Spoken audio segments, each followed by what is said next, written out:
तो चर्चा को आगे बढ़ाते हैं। आज के जमाने में लोग अक्सर टाइट फिटिंग कपड़े पहनना पसंद करते हैं और ऐसे कपड़े कैसे हमारे ग्रहों को प्रभावित करते हैं या ऐसे कपड़े पहनने वाले लोग किस स्वभाव के होते हैं, ये जानते हैं और समझते हैं। बताएं पंडित जी। देखो, तंग कपड़े पहनने वाले लोग चुस्त फुर्तीले, कुछ कर गुजरने की सोच रखने वाले, लेकिन अस्थिर स्वभाव के, निडर और साहसी होते हैं। देखिए, इसमें कुछ बुराइयां भी मैंने बताई, कुछ अच्छाइयां भी बताई।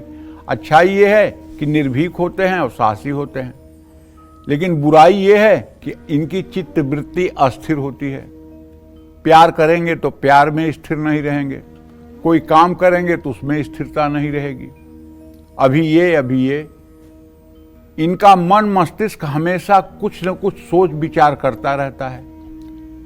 तंग कपड़े पहनने वालों की कुंडली में लग्न या चंद्रमा पर शनि या राहु का इंपैक्ट जरूर रहता है।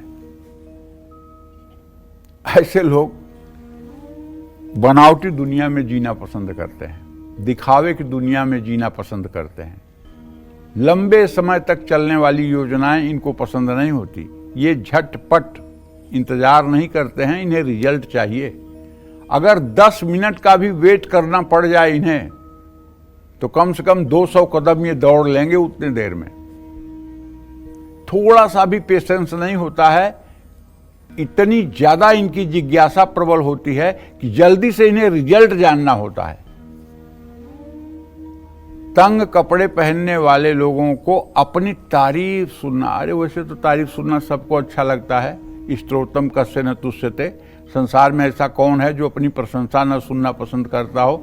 केवल संत जन जो है अपनी प्रशंसा नहीं सुनते। जो संत जन हैं जिनके बदौलत ये पृथ्वी टिकी हुई है। आपको लगता है क्या जो साधु पीले कपड़े पहने हुए हैं वही संत हैं? अरे पैंट शर्ट में भी संत होते हैं, जो अपने मेहनत से कमाते हैं, अपने मेहनत से अपने परिवार का भरण पोषण करते हैं, अपने परिवार से अपनी आजीविका चलाते हैं और मौका मिलने पर किसी मजबूर और मतलब कि दुखी की मदद भी करते हैं और सुबह शाम 2-4 बार भगवान का नाम भी लेते हैं। वही संत हैं, वही इस धरती को रोक करके रखे हुए हैं। आप विश्वास करिए, नहीं तो जितना पापाचार दुराचार बढ़ा हुआ है ना, एक झटके में पृथ्वी कहाँ चली जाएगी पता नहीं चलेगा। संत तो पैंट शर्ट में भी होते हैं, ऐसा नहीं है पैंट शर्ट पहनने वाले संत नहीं होते हैं। और संत का ही वेशभूषा धारण करके, और अगर अंदर से सज्जनता नहीं है तो फिर सब कुछ बेकार है। अपना काम निकलवाने और धन कमाने में ये लोग बहुत माहिर होते हैं जो चुस्त कपड़े पहनते हैं। तो अच्छी बात है, धन कमाइए, लेकिन अवैध तरीके से अगर आप धन कमा रहे हैं तो उससे कभी शांति नहीं मिल सकती। लेकिन हाँ, पागलपन है, आप क्या कह सकते हैं। हम तो ऐसे ऐसे लोगों से मिलते हैं कि अगर आप लोगों को ये पता चल जाए कि ऐसे ऐसे दिमाग के लोग होते हैं तो आप आश्चर्य मानेंगे। 86 साल के एक बुजुर्ग हमसे कह रहे थे कि हमारी इतने एकड़ जमीन जो है तमिलनाडु में है, चेन्नई में है, इतने एकड़ जमीन मतलब कि दिल्ली में है, हमको कौन सा व्यवसाय करना चाहिए, आप बताइए। व्यवसाय शुरू करेंगे, व्यवसाय शुरू करने में 4 साल लगेगा, 90 साल के हो जाएंगे, व्यवसाय को क्या करेंगे। तो क्या माया ने मनुष्य को नचा रखा है? प्रभु की माया है। मां माने जो नहीं और या माने जो नहीं है। माया माने जो नहीं है।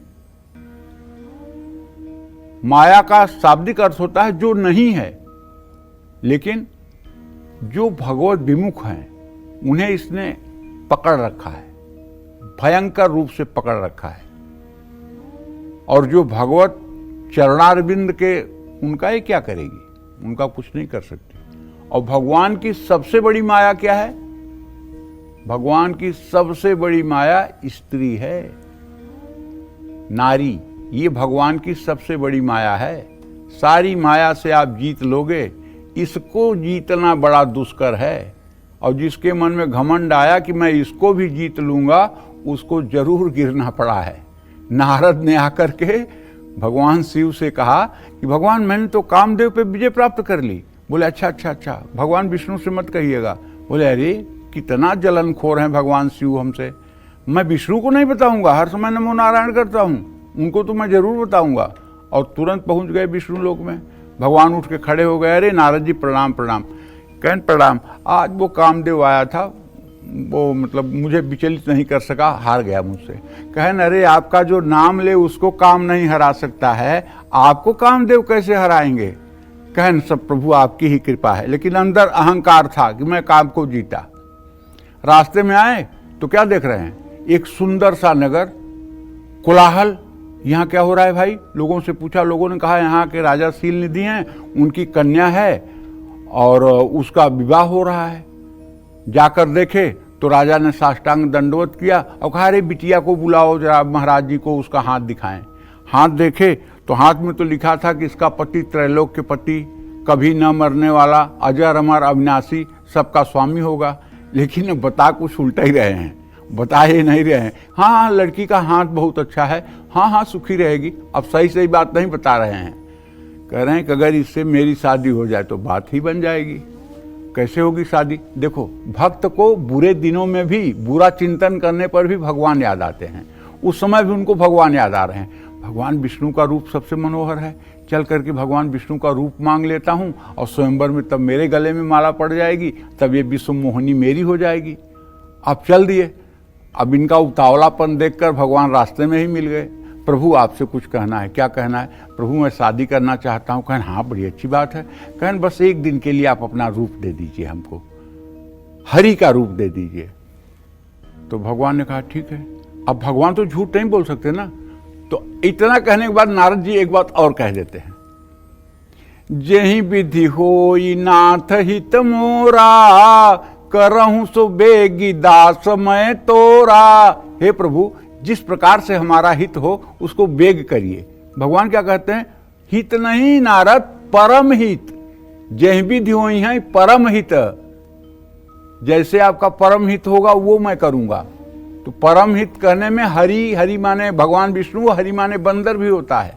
भगवान विष्णु ने उन्हें बंदर का चेहरा दे दिया और ये बंदर का चेहरा सिर्फ उस राजकुमारी को दिखाई देता था और शंकर जी के जो गण थे जय विजय उनको दिखाई देता था, बाकी सबको नारद दिखाई देते थे। जहां जहां वो कन्या जाती थी वहां वहां अपनी कुर्सी लेकर आगे जाके बैठ जाते थे। अब माला पड़ेगी, अब माला पड़ेगी, अब माला पड़ेगी। भगवान विष्णु आए युवक के रूप में और माला पहना करके जो है विश्वमोहिनी के साथ वो चले गए। अब ये पगलाए कि मेरी तो शादी नहीं हुई। तो उन जय विजय ने कहा जरा अपना चेहरा देखो। जब चेहरा पानी में देखे मरकट रूप, पगला गए। कहे अच्छा आज विष्णु को बताऊंगा। और जा करके रास्ते में मिल करके खूब गुस्से में जितना शराब वराब देना था सब दिए। तो कहने का मतलब ये भगवान की माया जो स्त्री है ना, ये देखिए नारद को कैसे इसने गिरा दिया। तो इसलिए कभी अहंकार मत करिएगा कि इसको जीत लोगे। इसको जीतने का जिस दिन भ्रम करोगे ना, उस दिन मुंह के बगल गिरोगे। सभी को बता देता हूं, सावधान। जय मां विंध्यवासिनी।